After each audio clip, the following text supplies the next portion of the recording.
Welcome to the NRL previews for round 12 of the 2024 season and Indigenous round, where we're celebrating the First Nations communities who have deep bonds with rugby league and part of the fabric at all levels of the game. I'm Renee Gartner and I'm joined by Josh Reynolds to unpack all the games this weekend, and we kick off on Saturday in the nation's capital with the Raiders and Roosters.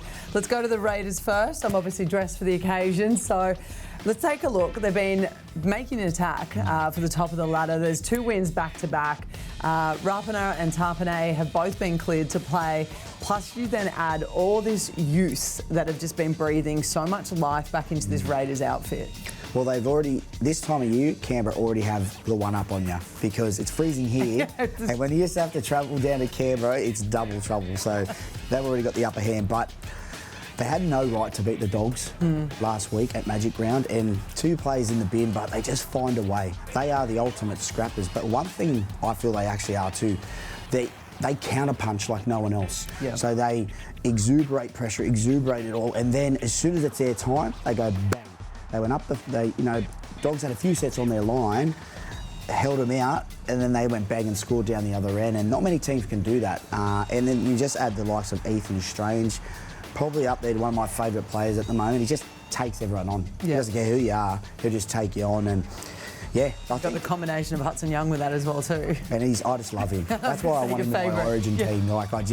He doesn't take a backward step from anyone, and I think that's what we need. And I think that's why Canberra win a lot of games, because they know what their identity is. They don't try and be like the Roosters and be special. They know what they got, and they're a great team to watch. All right, well, let's go over to the Roosters that you've just mentioned as well too.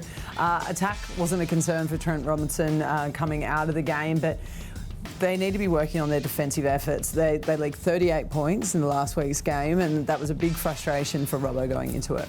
Yeah, they lost the shootout, didn't they? A great game, though, I will say, from a spectator's point of view.